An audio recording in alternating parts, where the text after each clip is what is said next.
Class 9 का सबसे छोटा चैप्टर होने वाला है ये, India size and location geography का। बट बेस है बेटा, यहाँ पे 95% स्टूडेंट गलतियाँ करेंगे, 90% लोग गलतियाँ करेंगे, क्योंकि पूरा के पूरा जो क्लास 9 की बुक है जहाँ पे भी ओल्ड एनसीईआरटी यूज हो रही है, तो वहाँ पे ये बेस बनेगा। केवल इंडिया में यूज नहीं होगा, केवल सीबीएसई में यूज नहीं होगा, कॉम्पिटेटिव एग्जाम में भी बहुत सारे क्वेश्चन आएंगे। जब मैं 9th का चैप्टर डाल रहा हूँ तो पहले मैं आपको एक चीज़ क्लैरिफाई कर दूँ कि which kind of a mind set do you required in class 9th, क्योंकि हर चीज़ का माइंड सेट होता है।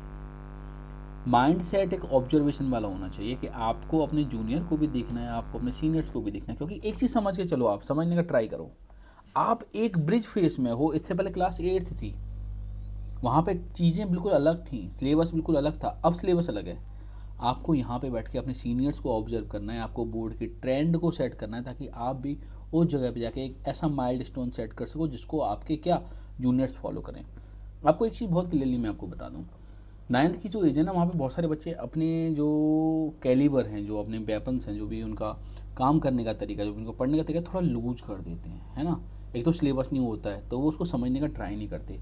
जिस तरीके का सिलेबस और पैटर्न क्लास 9th में होगा, वही पैटर्न आपको फॉलो करना है किसमें, क्लास 10th में। तो एक चीज़ मान के चलो कि ये जो आपको एक ईयर का टाइम दिया गया ना, ये जो गैप दिया गया है क्लास 8 के बाद में, वो केवल और केवल इसके लिए है कि आप यहाँ पर ट्रायल कर सको, एरर कर सको, उसको रिकरेक्ट कर सको और उसको फिर से क्या कर सको, अप्लाई कर सको, ताकि 10th में जब आप जाओ तो आपके पास में एक ऐसी स्ट्रेटजी हो जिसको आप फॉलो कर सकते हो।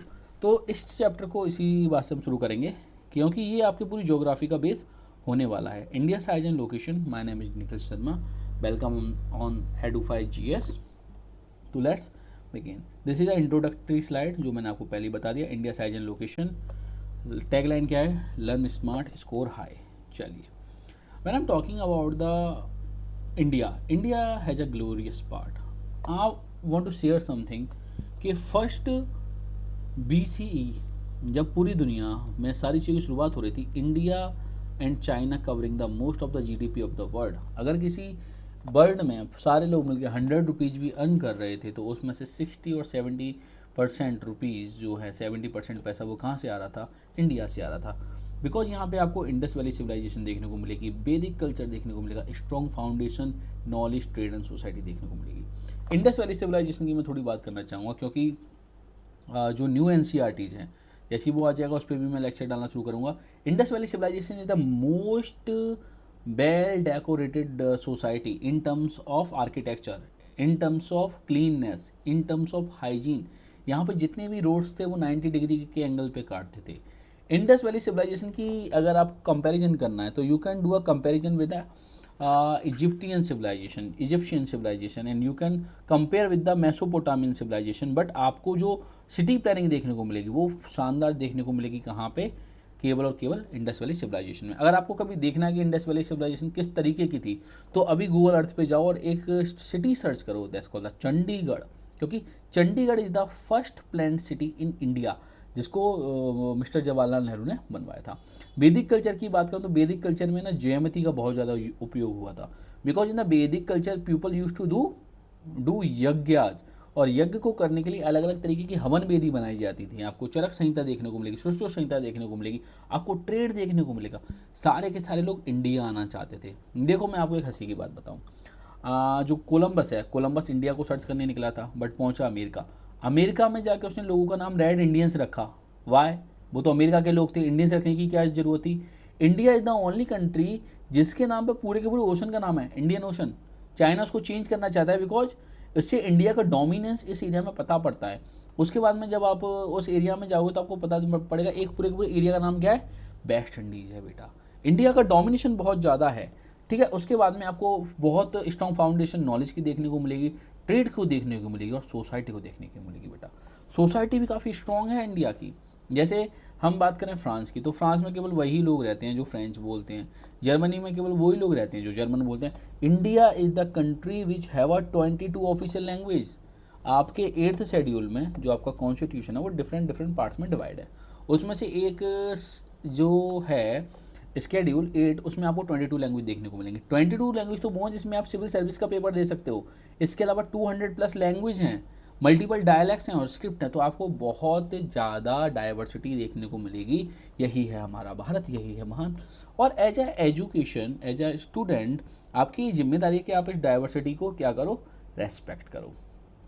बेसिकली डाइवर्सिटी के साथ साथ आपको एक और चीज़ समझनी पड़ेगी, इंडिया में क्या है, एंशियंट रूट्स हैं बट मॉडर्न ग्रोथ सिस्टम भी है। यानी इंडिया में मॉडर्न टाइम में क्या बहुत ज़्यादा ग्रोथ किया गया है।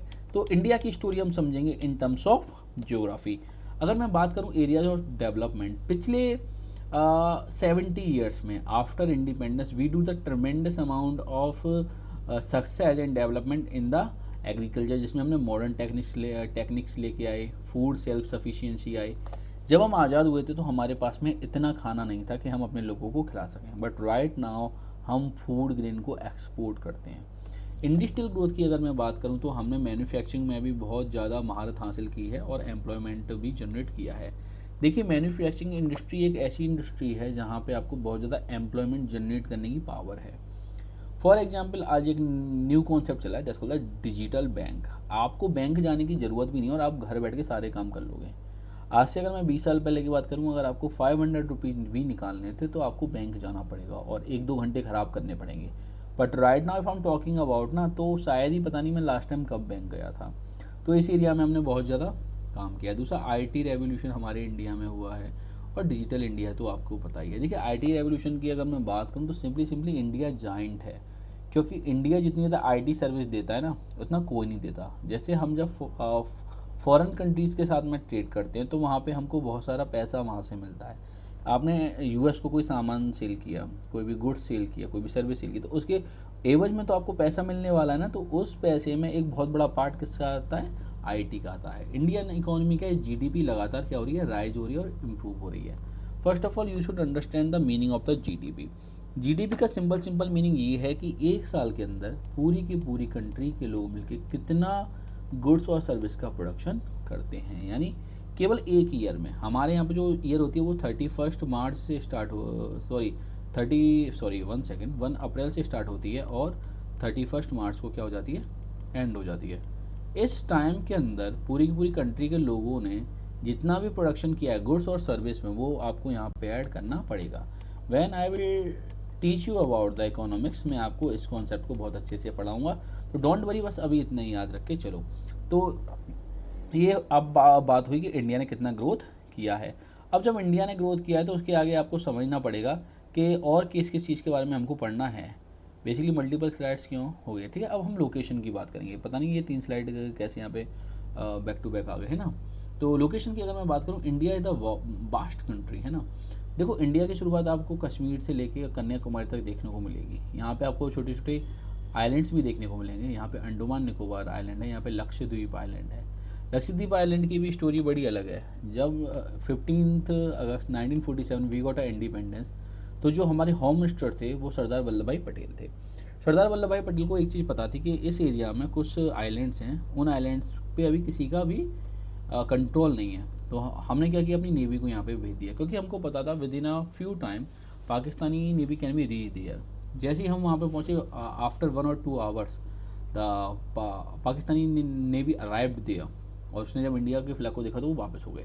तो आप ये चीज़ बोल सकते हो कि आपके जो पहले होम मिनिस्टर थे वो काफ़ी विजनरी थे, क्योंकि जब इंडिया आज़ाद हुआ था तो यू नो वेरी वेल कि इंडिया जो है वो 500+ प्रेसिडेंसीज में बटा हुआ था। अलग अलग राज्य थे, आई थिंक शायद 546 थे, और उन्होंने सारे के सारे राज्यों को इंडिया में मिला के एक यूनाइटेड भारत बनाया। बेसिकली अगर मैं बात करूँ तो इंडिया पूरी तरीके से नदर्न हेमिस्फीयर में आता है। अब देखो नदर्न हेमिस्फीयर की बात क्या है, ज्योग्राफर्स ने क्या किया था, पूरे अर्थ पे कुछ इमेजिनरी लाइन ड्रॉ की थी। अब ये जो इमेजिनरी लाइन है इसको मैं बोलूँगा इक्वेटर, क्योंकि ये पूरे के पूरे अर्थ को 2 पार्ट्स में डिवाइड करती है, ठीक है। This called 0 degree latitude. इसके ऊपर वाले पार्ट को मैं बोलूँगा क्या, नदर्न हेमिस्फीयर, और इसके साउथ वाले पार्ट को मैं बोलूँगा सदर्न हेमिस्फीयर। तो आपको एक चीज़ समझना पड़ेगा, जो इंडिया है वो पूरी तरीके से नदर्न हेमिस्फीयर में आता है। ऐसा कोई सा भी पार्ट इसका नहीं है जो सदर्न हेमिस्फीयर में आता हो। देखो यहाँ पे भी आप देखोगे जो अंडमान और निकोबार है ना, वो भी क्या है, पूरा का पूरा इक्वेटर से ऊपर है। तो इक्वेटर के ऊपर वाले पार्ट को मैं क्या बोलूँगा, नदर्न हेमिस्फीयर बोलूँगा, और साउथ वाले पार्ट को मैं सदर्न हेमिस्फीयर बोलूँगा। तो इंडिया इस तरीके से पूरी की तरीके से किस में आ रहा है, नदर्न हेमिस्फीयर में आ रहा है। दूसरा आपको यहाँ पे एक चीज़ देखने को मिलेगी, इंडिया का जो क्लाइमेट है, ट्रेड है और कल्चरल कॉन्टेक्ट है, वो भी क्या है, काफ़ी इसको डिस्टिंग्विश बनाते हैं। इंडिया का जो लोकेशन है एशिया में, वो एक ऐसा लोकेशन है जिसको आप बिल्कुल भी दरकिनार नहीं कर सकते, इग्नोर नहीं कर सकते। इंडिया का डोमिनेंस इंडियन ओशन में है। Location define the India is important in the world. Location को समझने के लिए first of all you need to understand that कि किस तरीके से इंडिया हमारे एशिया में है।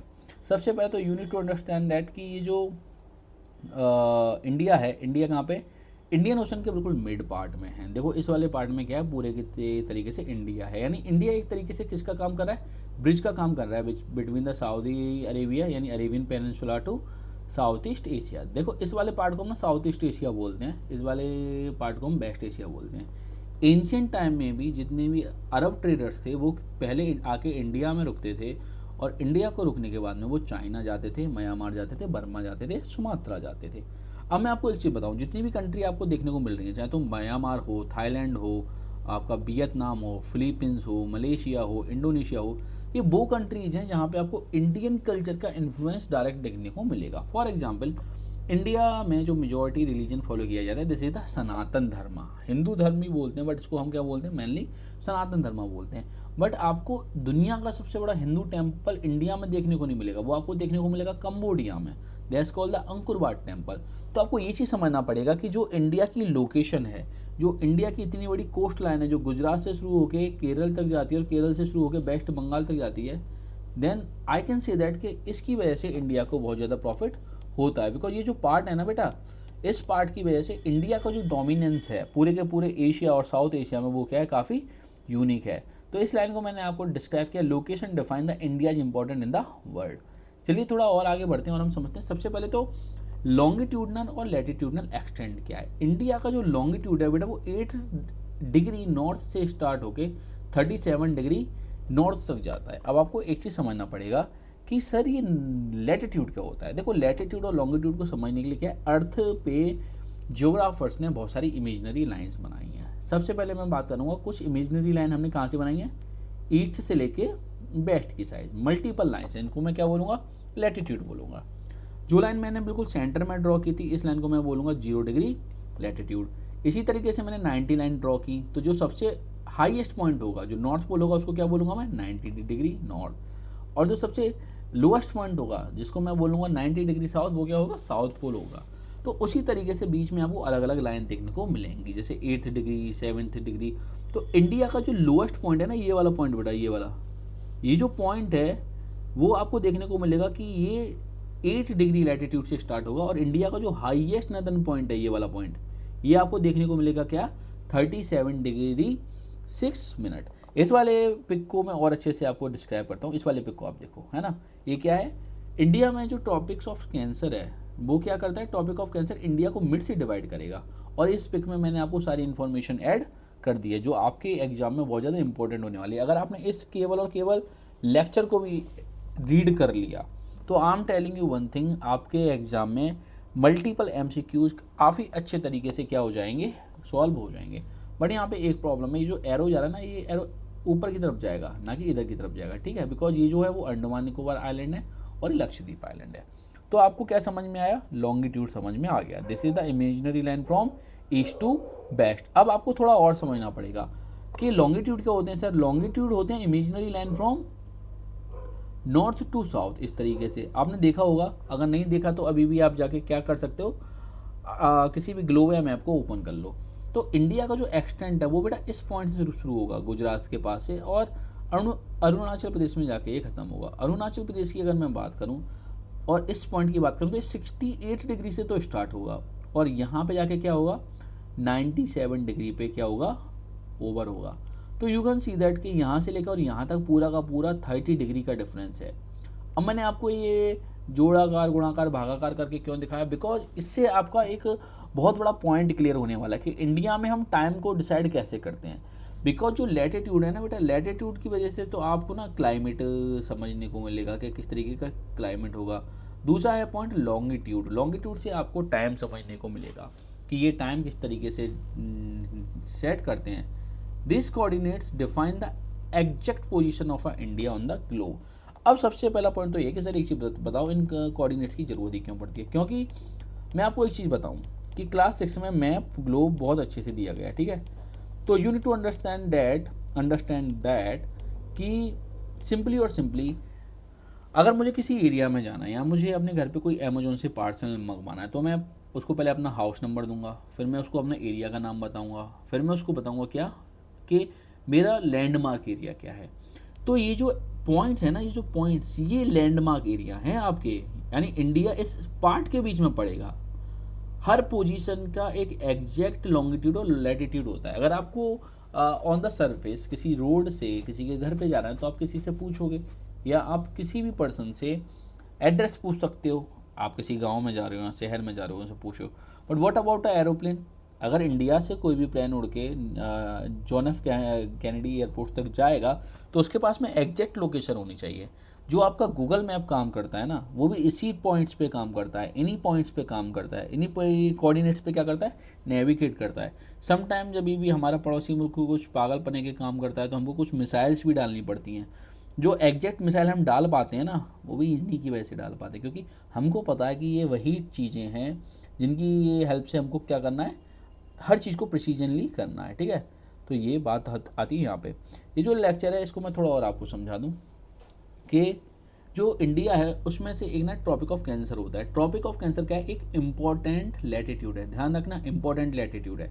ये पूरा का पूरा जो पार्ट है वो इंडिया को बीच से कट करेगा। जैसे ये गुजरात से होता हुआ राजस्थान जाएगा, मध्य प्रदेश जाएगा, छत्तीसगढ़ जाएगा, झारखंड जाएगा और त्रिपुरा होते हुए मिजोरम से होता हुआ निकलेगा। सेम क्वेश्चन यूपीएससी में भी पूछा, सेम क्वेश्चन आपके पीसीएस में भी पूछा है और मल्टीपल टाइम यही क्वेश्चन एसएससी में भी पूछा है। तो आपको क्या से समझना पड़ेगा, इंडिया को जो टॉपिक ऑफ कैंसर है वो 2 बराबर पार्ट्स में डिवाइड करता है, ठीक है। दूसरा आपको यहाँ पे अंडमान निकोबार आइलैंड देखने को मिलेंगे और यहाँ पे आपको क्या देखने को मिलेगा, अरेबियन सी देखने को मिलेगा, ठीक है। लोकेशन की अगर मैं बात करूँ तो लोकेशन की बात मैंने आपको बता दिया कि लोकेशन में इंडिया का जो भी पॉइंट है वो क्या है, ये।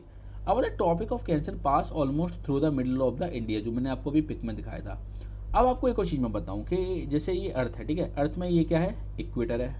इक्वेटर के ऊपर क्या होता है, ट्रॉपिक ऑफ कैंसर होता है और नीचे ट्रॉपिक ऑफ कैप्रिकॉन होता है। ये जो एरिया ना बेटा, ये वाला एरिया, ये वाला जो भी मैंने यहाँ भी ड्रॉ किया है, इस एरिया में आपको बहुत ज़्यादा हीट देखने को मिलेगी, क्योंकि इस एरिया में क्या है ना, सनलाइट बहुत ज़्यादा सरप्लस आ रही है। तो यहाँ पे आपको ट्रॉपिकल रीजन देखने को मिलेगा। ट्रॉपिकल रीजन कैसा रीजन होता है बेटा, काफ़ी ज़्यादा हॉट होगा और बैट होगा, यानी बहुत ज़्यादा गर्मी रहेगी यहाँ पे और बहुत ज़्यादा नमी भी रहेगी, ठीक है।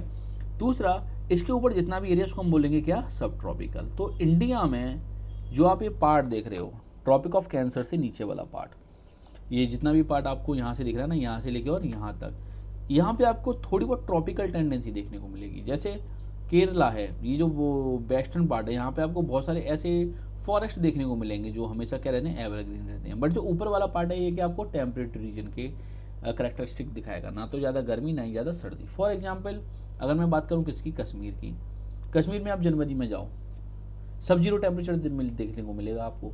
पर उसी टाइम पे जब आप तमिलनाडु या केरला में आओ तो यहाँ पे लोग टी शर्ट में घूम रहे हैं। तो इसका मतलब ये कि इंडिया बहुत ज़्यादा डाइवर्स कंट्री है। और जो ट्रॉपिक ऑफ कैंसर इसको मिड पार्ट से डिवाइड करेगा, तो नीचे वाला जो पार्ट है वो थोड़ी बहुत ट्रॉपिकल टेंडेंसी लिए हुए है और जो ऊपर वाला पार्ट है वो क्या, थोड़ी बहुत टेम्परेट टेंडेंसी लिया हुआ है।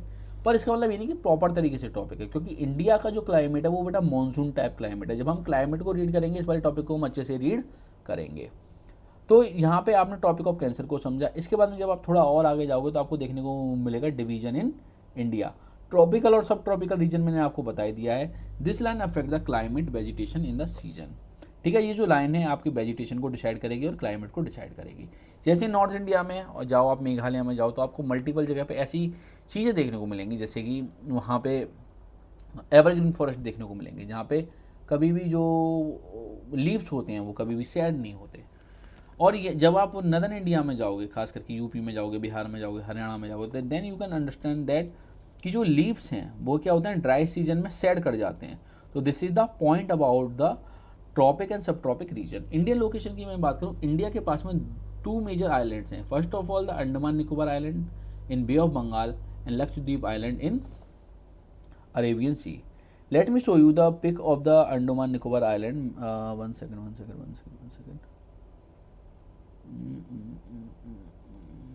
दिस इज, ठीक है। One second, look at the pic of this is the Andaman Nicobar island. अगर मैं इसकी बात में कर दूँ, अंडमान निकोबार आइलैंड दो पार्ट्स में डिवाइड है। ऊपर वाले पार्ट को हम अंडमान बोलते हैं, नीचे वाले पार्ट को निकोबार बोलते हैं। That's why compoundly we call this the Andaman Nicobar island. तो इसका प्रॉफिट क्या है? अंडमान निकोबार आइलैंड के मल्टीपल प्रॉफिट्स हैं। जब हम स्ट्रेटेजिक लोकेशन ऑफ इंडिया की बात करेंगे ना, तो हम इसकी बात करेंगे। अंडमान निकोबार आइलैंड का मतलब निर्माण कैसे हुआ, what is the reason behind the existence of the Andaman Nicobar island. जो माउंटेन रेंज है इंडिया में, वो यहाँ से शुरू होगी, दैट्स कॉल्ड द हिमालयस। वो नीचे जाते हुए वो यहाँ तक जाएगा, और यहाँ से थोड़ा बहुत एक्सटेंशन जो है हिमालयस का, वो अंडमान निकोबार आइलैंड में है। तो यू कैन से दैट कि जो अंडमान निकोबार आइलैंड है, this is the extension of Himalayas. जब हिमालयस बन रहे थे तो उसका इम्पैक्ट उतना ज़्यादा हाई था कि जो सरफेस थी, जो सबडक्ट सरफेस थी, वो भी क्या हुई, पूरे तरीके से ऊपर आ गई। दूसरा, अब जब आप यहाँ पे जाओगे तो आपको बहुत सारे स्मॉल आइलैंड्स देखने को मिलेंगे, that's called the Lakshadweep mini island, या केरल के तट के काफ़ी पास हैं। इन आइलैंड्स को बनाने में एक लिविंग ऑर्गेनिज्म होता है, उसका बहुत बड़ा हाथ है, दैट्स कॉल्ड द जूज एंथेलाई। जूज एंथेलाई जो होता है वो सिंपली क्या करता है, इन आइलैंड्स को बनाता है। उसमें देखो एक होता है कोरल। कोरल का काम क्या होता है, पूरे के पूरे ओशन से कैल्शियम को निकाल के वो अपना स्केलेटन बनाएगा, उस स्केलेटन में जूज एंथेलाई आके रहेगा। तो वो जूज एंथेलाई और स्केलेटन मिला के कोरल बनाते हैं, ठीक है। आपसे एक क्वेश्चन मैं हमेशा पूछता हूँ कि tell me one thing, ocean में सारी की सारी रिवर आके गिरती हैं, but when you start drinking the water of the river, तो यू विल रियलाइज दैट कि जो रिवर का वाटर होता है वो क्या होता है, काफ़ी स्वीट होता है। पर ओशन का वाटर इतना हार्श क्यों हो जाता है? उसका सबसे बड़ा रीज़न ये लिविंग ऑर्गेनिजम्स हैं। वो क्या करेंगे, लगातार जो रिवर से पानी आएगा उसमें से जो कैल्शियम होगी उसको एक्सट्रैक्ट करते रहेंगे, और जब कैल्शियम बाहर निकल जाएगी तो केवल और केवल ओशन के पानी में सोडियम और मैग्नीशियम बचेगा, जिसकी वजह से क्या होगा, ये जो जितना भी पार्ट है वाटर का वो क्या हो जाएगा, सॉल्टी हो जाएगा। तो आपको ये भी चीज़ समझ में आ गई है किस तरीके से ये चीज़ काम करती है। अब इसका यूज क्या है, देखो जैसे ये पॉइंट है, ठीक है, ये कोई आइलैंड है, तो इसके सराउंडिंग में जो सन है, सॉरी सी है, उसका आपको राइट मिलेगा क्या, चीज़ों को एक्सट्रैक्ट करने का। यहाँ पे 500 प्लस आइलैंड है, उसमें से कुछ ही ऐसे आइलैंड है जो क्या हैं, हैबिटेबल्स हैं। तो इसकी वजह से जो जितना भी एरिया ना, इसमें हमको एक एक्सक्लूसिव इकोनॉमिक जोन का राइट मिलेगा, और इस एरिया में हम कुछ भी चीज़ को निकाल सकते हैं। फॉर एग्जाम्पल ये जो पॉइंट है, ये इस पॉइंट से जो मुझे एरिया मिलेगा वो इस तरीके से मिलेगा, ठीक है, केवल हाफ एरिया देखने को मिलेगा क्योंकि ये तो हमारा पार्ट है ही। बट अगर इस एरिया में मेरा राइट है तो ये पूरा सर्कल में मुझे पूरा का पूरा ओशन मिलेगा। दूसरा, जब भी अगर आपकी किसी भी कंट्री के साथ में थोड़ी टसल होती है तो ये जो पार्ट्स हैं यहाँ से आप अपनी नेवल एसेट्स को भी क्या कर सकते हो, डिप्लॉय कर सकते हो। तो this is all about the Andaman and Nicobar. तो अगले पिक में मैं आपको दिखाता हूँ अंडमान निकोबार की real location. This is the part of the Andaman island, this is part of the Nicobar island, ठीक है। यहाँ से देखो ये जो पार्ट है ना, ये जो वो है वो मलेन पेनिनसुला बोलते हैं ना, जिसमें से सुमात्रा वगैरह आते हैं। एक बार इसको चेक कर लेना please. This called the Maldives और this called the Lakshadweep Minicoy, ठीक है। जो मैं आपको बता रहा था कि ये जो पार्ट है इंडिया का वो आपको बहुत ज़्यादा भड़क देता है। फॉर एग्जाम्पल ये कंट्री है मालदीव्स, हमेशा इंडिया के खिलाफ प्रदर्शन होते रहते हैं, ठीक है, हमेशा। बट एक बार क्या हुआ कि इनके पास में कोई भी ऐसा स्ट्रीम नहीं है जिसकी वजह से पानी पी सकें। पानी पीने के लिए इनके पास में एक प्लांट है, वो प्लांट क्या करता है, ओशन के वाटर को प्योरीफाई करता है और यहाँ के लोगों को पानी देता है। एक बार वो जो प्लांट है पूरा का पूरा प्लांट ख़राब हो गया, तो इंडिया द फर्स्ट कंट्री जिसने रेस्पॉन्ड किया। आई थिंक 2004 और 2005 में इंडियन ओशन में बे ऑफ बंगाल में बहुत हैवी सुनामी आई थी। तो India the first nation who respond to Sri Lanka and Maldives. तो जो इंडिया है वो इस कंट्री में, इस एरिया में क्या है, एक फ्रेंड की तरह बिहेव करता है, बट हमारे पड़ोसी फ्रेंड की तरह बिहेव नहीं करते, ठीक है। इंडिया साइज एंड लोकेशन की अगर मैं बात करूँ तो बहुत सारे फैक्चुअल है। इंडिया की जो लोकेशन है वो क्या है, 32 लाख स्क्वायर किलोमीटर है, यानी 3.28 मिलियन स्क्वायर किलोमीटर है। इंडिया जो है वो पूरे वर्ल्ड का 2.4% पार्ट को कवर करता है, और India is the 7th largest nation. दूसरा, लार्ज साइज के साथ साथ आपको डाइवर्सिटी इन क्लाइमेट देखने को मिलेगी, कल्चर एंड रिसोर्स में भी क्या देखने को मिलेगी, डाइवर्सिटी देखने को मिलेगी। कल्चर के बारे में मैं आपको ज़्यादा बताऊंगा नहीं, नॉर्थ से लेकर साउथ तक कोई भी डॉक्यूमेंट्री उठा कर देख लेना। रिसोर्स का मतलब क्या है, जब आप नॉर्थ इंडिया में जाओगे तो आपको देखने को मिलेगा कि यहाँ पे जितने भी फील्ड हैं वो वीट ग्रो कर रहे हैं, यहाँ पे जितने भी फील्ड हैं वो क्या ग्रो कर रहे हैं, पटेटो ग्रो कर रहे हैं। बट साउथ में आपको राइस देखने को मिलेगा। नॉर्थ के लोग लच्छा पराठा खाते हैं, शाही पनीर खाते हैं, साउथ के लोग इडली डोसा खाते हैं। तो this kind of a cultural और रिसोर्स डाइवर्सिटी आपको देखने को मिलेगी। अगर हम बात करें इंडिया की बाउंड्रीज की, तो India folded by the young fold mountain called Himalayas. देखो इंडिया की अगर मैं बात करूं, इंडिया पूरे के पूरे एशिया से थोड़ा अलग है। जैसे ये मैप है, इस वाले पार्ट को देखो, इस वाले पार्ट को, ये जो पार्ट है ना यहाँ पे, जी ये जो पार्ट आपको नॉर्थ में दिखाई दे रहा है, थोड़ा मैं अपना पेन का कलर चेंज कर लूँ, 1 सेकेंड। इस वाले पार्ट को देखो, इस वाले पार्ट को, यहाँ से लद्दाख से शुरू होके और यहाँ तक। पहले तो स्टार्टिंग में जो इंडिया है वो यहाँ पे ख़त्म हो जाता है, that's called the Durand line. Durand line पे क्या है, पाकिस्तान और अफगानिस्तान के बीच में एक लाइन है, ठीक है। ये जो लाइन जा रही है that's called the Durand line है, दुरंद रेखा। तो यहाँ तक था इंडिया। यहाँ पे आपको हिंदू कुछ देखने को मिल जाएगा, एक तरीके से बैरियर है। यहाँ पे आपको पूरा पूरा हिमालय देखने को मिल जाएगा, ये जो हिमालयाज है। तो इसकी वजह से क्या होगा, एक बैरियर बनेगा, एक नेचुरल बाउंड्री बनेगी। यानी किसी भी पर्सन को अगर इन्वेट करना है तो पूरी हिमालयाज को पास करना पड़ेगा। अगर साइबेरिया से ठंडी हवाओं को आना है तो हिमालय को पास करना पड़ेगा। तो हिमालय जो है वो बहुत अच्छे तरीके से बैरियर की तरह काम करेगा। अगर हिमालय नहीं होता तो जो नॉर्दर्न इंडिया में यूपी है, लखनऊ है, पंजाब है, हिमाचल प्रदेश है, इस एरिया में सर्दी में जो टेम्परेचर होता है दिस इज सब माइनस, यानी -3 और 4 डिग्री के आसपास होता। क्यों? क्योंकि जो साइबेरिया से ठंडी हवाएं आती हैं या नॉर्थ पोल से ठंडी हवाएं आती हैं वो इंडिया में एंट्री ले जाती हैं। तो हिमालय ने 2 काम किए हैं, एक तो इसने हमको इन्वेजन से बचाया है, ठीक है। दूसरा इसने क्या किया है, हमको साइबेरिया से आने वाली ठंडी हवाओं से भी बचाया है। दूसरा ये अरेबियन सी है, ठीक है। अरेबियन सी और बे ऑफ बंगाल से जो मानसून के क्लाउड आते हैं, वो क्लाउड जाकर सीधे किसको हिट करते हैं, वो क्लाउड सीधे सीधे हिट करते हैं किसको, हिमालयस को। अभी हिमालयस को क्रॉस नहीं कर पाएंगे। When they can't cross the Himalayas, the main thing is that they start raining. तो आप एक चीज़ को नोटिस करना है यहाँ पे थोड़ा, देखो इस वाले पार्ट को नोटिस करो, आपको थोड़ा डेजर्ट देखने को मिलेगा। But when you notice this part, तो you can see this part is quite greenish, है ना। इस पार्ट को देखो पूरा का पूरा ग्रीन है। उसका सबसे बड़ा रीजन क्या है, उसका सबसे बड़ा रीजन है हिमालय। अगर हिमालय नहीं होता तो सारी सारी विंड क्या है, इंडिया को पार कर जाती हैं और रेन नहीं करती। तो यहाँ पे भी आपको क्या देखने को मिलता, डेजर्टिक रीजन देखने को मिलता। हिमालय का बहुत हैवी इफेक्ट होता है। देखो मैं आपको एक चीज़ बहुत अच्छे से समझाऊंगा, यहाँ पे समझने का ट्राई करो कि ये हरियाणा, देखो जयपुर से अगर मैं एक लाइन ड्रॉ करूँगा तो जयपुर से मैं शुरू करूँगा तो मैं सीधे सीधे कहाँ पे पहुँचूंगा, सिक्किम के पास में। सिक्किम के टेम्परेचर और जयपुर के टेम्परेचर में बहुत ज़्यादा डिफरेंस है, क्योंकि सिक्किम क्या है, हिमालयाज में, तो इसकी हाइट बहुत ज़्यादा है बेटा। जब हाइट बहुत ज़्यादा है तो टेम्परेचर क्या होगा, कम होगा। तो हिमालयाज भी आपके लिए बहुत सारे काम करेगा। तो आपको एक चीज़ समझ में आएगी, नेचुरल बाउंड्री किस तरीके से हिमालयाज में काम कर रही है। दूसरा क्या है, नॉर्थ वेस्ट और नॉर्थ ईस्ट साइड में आपको हिमालय देखने को मिलेगा, taper southward into the Indian ocean. जैसे जैसे आप साउथ में जाओगे वैसे वैसे क्या है, इंडिया टेपर होता जाएगा। किस तरीके से टेपर होगा, देखो इस वाले पार्ट को देखो, इस वाले पार्ट को मैं यहाँ से शुरू कर रहा हूँ, ठीक है। यहाँ से लेकर यहाँ तक इंडिया की क्या है, लेंथ काफ़ी सफिशियंट है। बट जैसे जैसे आप नीचे जाओगे, टेपर मतलब क्या, अ लिटिल बिट, इसकी जो लेंथ है वो it going to be reduce, okay. तो ये टेपर होता जाएगा, थोड़ा थोड़ा टेपर होता जाएगा, एक ट्राइंगल बनाएगा। तो in this part you can C that कि जैसे जैसे जैसे नीचे जाएगा वैसे क्या होता जाएगा, टेपर होता जाएगा। तो इस तरीके की टेंडेंसी आपको देखने को मिलेगी। यहाँ पे आपको बे ऑफ बंगाल देखने को मिलेगा, यहाँ पे आपको अरेबियन सी देखने को मिलेगा, ठीक है। तो this is all about the India's barriers. अब जो ओशन है वो भी एक तरीके से काम करेगा। जैसे ओशन है, किसी भी पर्सन को अगर यहाँ से हमला करना तो पूरे पूरे ओशन को पार करना पड़ेगा। जैसे मैं बात करूँ ब्रिटिशर्स ने भले हमको गुलाम बनाया, बट ब्रिटिशर्स को इंडिया को गुलाम बनाने में बहुत ज़्यादा लंबा टाइम लगा। उसमें भी ब्रिटिशर्स को इंडिया को गुलाम बनाने में इंडियंस की हेल्प लगी। जैसे जब यूरोपियंस पहली बार अफ्रीका में पहुंचे थे, उन्होंने सीधे क्या किया, अफ्रीका के लोगों को गुलाम बनाया, और अफ्रीका से they start sending toward the USA. And in USA the African migrant और slaves used to do a cotton work.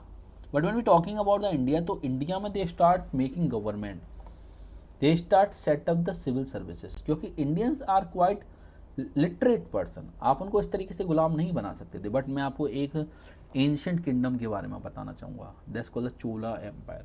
Chola empire start invading from Tamil Nadu to Sumatra. सोचो, before 1200 years or 1300 years, the Chola Empire have a naval power to invade the whole country after crossing the Bay of Bengal. तो this kind of a great history you need to learn about that। Free time में books को read कीजिए। इसके बाद में जब आप थोड़ा आगे बढ़ोगे, लैटिट्यूड की बात मैं करूँगा। तो लैटिट्यूड की अगर मैं बात करूँ तो जो आपका अरुणाचल प्रदेश है, अरुणाचल प्रदेश ईस्ट में है, और आपको इतनी तो नॉलेज होगी, मैं मान के चलता हूँ कि जो सिंपली अरुणाचल प्रदेश है वहाँ पर सबसे पहले सन निकलेगा, ठीक है। तो फॉर एग्जाम्पल यहाँ पे 5 AM हो गया, okay. But can you imagine कि यहाँ पे कितना टाइम हो रहा होगा। देखो यहाँ पे जो एक्सटेंट है ना इंडिया का, वो 30 डिग्री का है, कितना है 30 डिग्री का। अब आपको एक चीज़ और पता होगी, देखो लॉन्गिट्यूड और लैटिट्यूड के कॉन्सेप्ट पे मैं कॉन्सेप्ट वीडियो बनाऊंगा, अगर आपको समझ में आता है तो ठीक है, अगर नहीं समझ में आता है इट्स ओके। तो देखो इंडिया जो अर्थ है वो 24 आवर में अप्रॉक्सीमेटली 360 डिग्री मूव करती है, रोटेट करती है, ठीक है। If you start doing the calculation then you will find that कि in the 1 hour earth taking the 50 degree, okay, यानी 1 आवर में 50 डिग्री ले रही है। तो अगर यहाँ पे 5 हो रहा है तो यहाँ पे अप्रॉक्सीमेटली 3 हो रहा होगा। इट मीन्स जब गुजरात में 3 PM होंगे तो यहाँ पे 7 PM का टाइम हो रहा होगा, ओके। तो इंडिया और अरुणाचल प्रदेश और गुजरात के टाइम में 2 आवर्स का डिफरेंस है। तो इस प्रॉब्लम को सॉल्व करने के लिए Indian government took the step and decide the latitude which call the Indian standard time. आपने एक बहुत फेमस वेब सीरीज देखी होगी, that's called the Mirzapur. Mirzapur geographers के लिए भी काफ़ी इंपॉर्टेंट है। वेब सीरीज और कलिन भैया नहीं है, ये है। देखो जो मिर्ज़ापुर है वहाँ से एक लैटिट्यूड होके निकलता है, that's called the Indian standard time, जिसकी वैल्यू कितनी है 82 डिग्री एंड हाफ। कितना है बेटा 82 डिग्री एंड हाफ। अब 82 एंड डिग्री और हाफ को जब आप डिवाइड करोगे 15 से तो आपके पास में आएगा 5.5 एग्जैक्ट। तो इंडिया का जो लोकल टाइम है वो लंदन के टाइम से 5.5 आवर आगे है ना। तो आपको तो चीज़ समझ में आई कि इंडिया का लैटिट्यूडनल लॉन्गिट्यूडनल एक्सटेंट काफ़ी ज़्यादा है, और इसकी वजह से क्या है अरुणाचल प्रदेश और गुजरात के टाइम में 1 आवर का डिफरेंस होता है। तो इंडियन गवर्नमेंट ने क्या है अलग से एक लैटिट्यूड को चूज किया ताकि दोनों को क्या हो 1 आवर की कंसेशन मिल जाए, ओके। अब इसके बाद में एक और पॉइंट आ सकता है कि चाय बागान टाइम जोन क्या है और असम के लोग क्या डिमांड कर रहे हैं। ये सारी चीज़ें आपके सिलेबस से रिलेटेड नहीं है, क्योंकि आई से टू यू वन थिंग कि जब आप यहाँ पे पढ़ाते हो तो आपको एक चीज़ ध्यान रखनी पड़ेगी, आप इतने ओपनली होकर डिस्कशन नहीं कर सकते, क्योंकि भाई ऑनलाइन लेक्चर्स की भी कुछ लिमिटेशंस होती हैं, ठीक है। लैटिट्यूड एक्सटेंट से क्या होता है डे और नाइट डिसाइड होता है और क्लाइमेट वेरिएशन डिसाइड होता है। लैटिट्यूडनल एक्सटेंट की अगर मैं बात करूँ, अगर आपको कभी मौका मिले तो नॉर्वे में जाना। नॉर्वे में आपको 6 मंथ के लिए डे देखने को मिलेगा, 6 मंथ के लिए नाइट देखने को मिलेगी, क्योंकि वहाँ पे क्या है वो नॉर्थ पोल के पास है। तो नॉर्थ पोल और साउथ पोल में ऐसे होता है 6 मंथ के लिए डे होता है, 6 मंथ के लिए नाइट होता है। जैसे जैसे आप इक्वेटर से दूर जाओगे वैसे वैसे आपको देखने को मिलेगा कि जो टाइमिंग में क्या आ रहा है डिफरेंस आ रहा है। आपने एक चीज़ देखी होगी in the season of the summer आपके स्कूल का टाइम थोड़ा एक्सटेंड हो जाता है। वाई? बिकॉज जो दिन होता है वो लेट निकलता है। आपने देखा होगा जैसे अभी समर चल रही है तो समर में जो सनसेट हो रहा है वो अप्रॉक्सीमेटली 7 o'clock के आसपास हो रहा है, बट इन विंटर जो सनसेट है वो 5 PM के आसपास हो जाएगा। 5.5 पे आपको प्रॉपर अंधेरा देखने को मिलेगा। ऐसा क्यों हो रहा है? बिकॉज ऑफ द लैटिट्यूड हो रहा है, ओके। इसमें सबसे इंपॉर्टेंट फैक्ट क्या है कि इंडियन स्टैंडर्ड टाइम है वो क्या है 82 डिग्री है ना हाफ, जो लंदन से कितना आगे बेटा 5.5 आवर आगे है। अब आपने लैटिट्यूड और लॉन्गिट्यूडनल डायरेक्शंस की बात कर ली। इसके बाद में जब आप आगे बढ़ोगे then you will see that कि किस तरीके से चीज इंडिया की central location. India have a strategic location and position in India. सबसे पहले स्ट्रेटेजिक का मतलब होता है सामरिक महत्व। सामरिक महत्व एक ऐसी कंडीशन है, एक ऐसी पोजीशन है जहाँ पे आपको फ़ायदा मिलेगा ट्रेड में। यू कैन टेक अ फायदा in the manures of the assets. आपको चीज़ों को एक जगह से दूसरी जगह ले जाने में फ़ायदा मिलेगा। दूसरा, जब भी आपका किसी के साथ में वॉर लाइक सिचुएशन होगी you can take a advantage of the terrain. इसके लिए मैं बहुत फेमस एग्जाम्पल यूज करता हूँ। जो मुगल्स थे, मुगल्स की जो पावर थी वो कैनन थे। जब मुगल्स नॉर्थ इंडिया के मैदान में आए तो उन्होंने काफ़ी अच्छे से सर्वाइव किया, काफ़ी अच्छे से चीज़ों को जीता। बट जब वो इस पार्ट में पहुंचे, इस पार्ट में that's called the area of the great Shivaji, तो वहाँ पे वो सक्सेसफुल क्यों नहीं हो पाए? बिकॉज वो टेरेन को नहीं समझ पाए। जिस पार्ट से शिवाजी आते थे उनको पता थी कि डेक्कन प्लेटू है, यहाँ पे क्या है मुगल्स की सारी कैनन्स बेकार हैं, तो उन्होंने अच्छे से सर्वाइव किया। और शिवाजी जो थे उन्होंने क्या किया, टेरेन का फ़ायदा उठाया।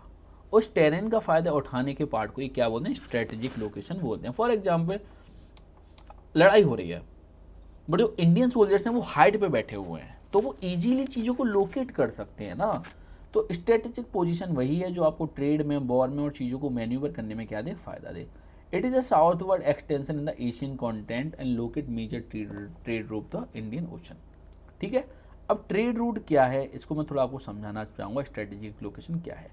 आप देखिए, अगर आप न्यूज़ को देखते तो आपको एक चीज़ समझ में आ जाएगी कि अभी ना बहुत भयंकर लड़ाई चल रही है। लड़ाई किस में चल रही है? लड़ाई चल रही है सिंपली यूएस में और ईरान में। देखो ये है गुजरात। गुजरात से जब आप स्ट्रेट ऑफ हॉर्मुज जाओगे इस पार्ट में, इस पार्ट से दुनिया का 60% क्या होता है, ऑयल ट्रांसपोर्ट होता है। और Indian navy with in a 2700 kilometre can Chowk the 2 points. एक तो गल्फ ऑफ एडन को चौक कर सकती है, एक क्या स्ट्रेट ऑफ हॉर्मुज को चौक कर सकती है। उसका रीजन क्या है कि गल्फ ऑफ एडन से सारा का सारा यूरोप का ट्रेड आता है इस तरीके से, ठीक है। क्योंकि आगे जब आप जाओगे इस पॉइंट पे आपको सुएज कैनाल देखने को मिलेगा। सुएज कैनाल एक ऐसा ट्रेड रूट है जहाँ से यूरोप का सारा ट्रेड कहाँ पे होता है, इंडिया में होता है। तो आप समझने का ट्राई करो कि ये जो एरिया है, इस एरिया से आप अपनी नेवल एसेट्स को बहुत इजीली क्या कर सकते हो, मैन्यूवर कर सकते हो। तो इंडिया के पास में एक बहुत बड़ी पावर है कि उसकी जो लोकेशन है इंडियन ओशन में, वो क्या है, बहुत ही अच्छी जगह पे। आपके लिए ट्रेड के लिए भी बहुत फ़ायदा है, क्योंकि ट्रेड का सबसे बड़ा फ़ायदा क्या है कि आप यहाँ से सीधे के सीधे अरब से ऑयल परचेज कर सकते हो। आप सीधे सीधे क्या, स्वेज कैनाल के फेस यानी गल्फ ऑफ एडन पे बैठे हुए हो। तो this kind of a thing you need to understand that कि मैंने आपको वेस्टर्न कोस्ट के बारे में बताया। What about eastern coast? Eastern coast की अगर मैं बात करूँ तो इंडिया का सबसे बड़ा जो एनिमी कंट्री, तो मैं नहीं बोलूँगा, कॉम्पिटिटर है, दिस इज द चाइना। अब आप सोचने का ट्राई करो, जितना भी ऑयल है वो यहाँ से होता हुआ, इस पार्ट से होता हुआ कहाँ पे जा रहा है, चाइना में जा रहा है। बट यहाँ पे हमारा क्या, अंडमान एंड निकोबार है, और यहाँ से केवल थोड़ी सी दूरी पे, इतनी सी दूरी पे, मैं तो बहुत ज़्यादा दिखाया, this is 800 kilometre, hardly 300 to 400 kilometre, your navy can choke the 60% trade of China. अब मैं आपको एक और अच्छी की बात बताऊँ, जैसे मुझे कोई एयरक्राफ्ट कैरियर बनाना है, ठीक है। तो एयरक्राफ्ट कैरियर का काम क्या होता है कि वो एक तरीके का जहाज होगा, उस पर मल्टीपल एरोप्लेन्स खड़े होंगे। आप किसी भी कंट्री के पास में जाओ, वहाँ से आप सीधे क्या कर सकते हो, अपने हवाई जहाज़ों को लॉन्च कर सकते हो। But Andaman and Nicobar call the unsinkable aircraft carrier, यानी हम उसको क्या बोलते हैं, एक ऐसा एयरक्राफ्ट कैरियर जिसको आप डुबा नहीं सकते। तो यहाँ पे आपको इंडिया की पहली ट्राई सर्विस कमांड देखने को मिलेगी। यहाँ पे आपको इंडियन नेवी भी देखने को मिलेगी, इंडियन आर्मी भी देखने को मिलेगी, और इंडियन एयरफोर्स भी देखने को मिलेगी। That's why India have strategically highest position. क्योंकि ये जो पार्ट है ना अंडमान एंड निकोबार, ब्रिटिशर्स ने यहाँ पे सेलुलर जेल बनाई थी। जितने भी आपके क्रांतिकारी थे, जैसे सावरकर हुए और मल्टीपल पर्सन हुए, वो यहाँ पे जाके क्या किया जाता था, उनको जेल की सज़ा दी जाती थी। क्योंकि आपको पता है अंडमान और निकोबार से इंडिया तक पहुँचना इम्पॉसिबल है, आप इस एरिया को पार नहीं कर सकते, ठीक है। बट अंडमान और निकोबार का जो पॉइंट है ना, वो काफ़ी स्ट्रेटेजिक पॉइंट है, तो चाइना के लिए सबसे बड़ी प्रॉब्लम हो सकता है। स्ट्रेटेजिक पॉइंट के बाद में आपको समझना पड़ेगा, इंडिया के पास में वेस्ट का भी एक्सेस है, यूरोप का, और ईस्ट एशिया का भी एक्सेस है। यानी ये जो पार्ट है यहाँ से आप क्या सिंपली वेस्ट से ट्रेड कर सकते हो, ये जो पार्ट यहाँ पे दिखाई दे रहा है यहाँ से, ठीक है। और इस पार्ट से आप क्या है, साउथ ईस्ट एशिया से भी ट्रेड कर सकते हो। जैसे साउथ ईस्ट एशिया में मैं बात करूँ, जकार्ता की, मलेशिया की, सिंगापुर की, इससे भी हमारा बहुत सारा ट्रेड होता है। तो इस वाले साइड में मुझे ज़्यादा को समझाना नहीं, क्योंकि ऑलरेडी मैं आपको इसमें बहुत, When I'm talking about a Deccan Plateau, तो Deccan Plateau protrudes in the Indian Ocean। Indian Ocean का मतलब कि बाहर की तरफ निकला हुआ है। तो इससे क्या होता है, help to India connect with west Asia, Africa and Europe and south east Asia also. Indian ocean name after the India due to the dominant position. Dominant position की वजह से नहीं है, क्योंकि इंडिया ने कभी भी एग्रेशन नहीं दिखाया। इंडिया एक ऐसा कंट्री है जो पीसफुल रहना पसंद करता है। इंडिया बिलीव इन द को एग्जिस्टेंस। यहाँ पे ये लाइन गलत लिखी हुई है, बट मुझे लिखना पड़ा क्योंकि एनसीईआरटी में, क्योंकि इंडिया में एक ऐसा कल्चर था जिसने पूरे के पूरे साउथ एशिया को कवर किया। बुद्धिज़्म की शुरुआत इंडिया में हुई, बट आज भूटान में, म्यांमार में, मल्टीपल कंट्रीज में आपको बुद्धिज़्म देखने को मिलेगा। आप बोरोबुदुर टेम्पल्स को देख सकते हो। तो इंडिया का जो सबसे बड़ा रीजन था वो था कल्चरल एक्सचेंज, ना कि dominance. Okay, India location boost the trade since the ancient time. जो अरब ट्रेडर्स थे वो इंडिया में आते थे, इंडिया से वो ट्रेड करके सीधे जाते थे कहाँ पे, चाइना, म्यांमार, बर्मा। आप देखो ये पूरा का पूरा जो पार्ट्स है इस तरीके से ऐसा लग रहा है जैसे ये क्या है, कहाँ पे निकला हुआ है, साउथ में निकला हुआ है, ठीक है। तो this is all about. Last and final topic आपका आता है क्या, इंडियाज एंड दियर नेबर्स। इसमें मैं कुछ नहीं पढ़ाऊँगा, खुद देख लेना नाम। यहाँ पे अफगानिस्तान है, यहाँ पे हमारा पाकिस्तान है, बच्चा जैसा है बिल्कुल। म्यांमार है, यहाँ पे आपको श्रीलंका देखने को मिल जाएगा, मालदीव देखने को मिल जाएगा। तो यहाँ पे लेक्चर ख़त्म होता है। I hope you enjoy this lecture. इसकी जो नोट्स हैं already I have upload on my Telegram channel, you can download from there. Notes थोड़े लॉन्ग हैं क्योंकि हर एक चीज़ को कवर करने की मेरी आदत है। मैं ये नहीं चाहता कि मैं आपको शॉर्ट नोट दूँ या 2 पेज के नोट दे दूँ, क्यों? उससे आपका बेस ख़राब होने वाला है। देखो, जब आप फ्यूचर में IAS ऑफिसर बनोगे या कभी पॉलिटिशियन बनोगे, है ना, तो आपको मल्टीपल नोट्स को पढ़ना पड़ेगा। तो अभी से जितना ज़्यादा नोट्स को चाटने की आदत डालोगे उतनी आपके लिए अच्छा होगा। ये मत बोलो कि यार ये सर ने 2 पेज के नोट्स बनाए, वो सर ने 5 पेज के, तो वो बेकार है। नहीं, आपका काम होना चाहिए कॉन्सेप्ट को क्लियर कैसे करते हैं, क्योंकि अगर कॉन्सेप्ट क्लियर नहीं हो तो आपको दिक्कत होने वाली है। This is all about. आज के लिए इतना बहुत है। Tata, bye bye.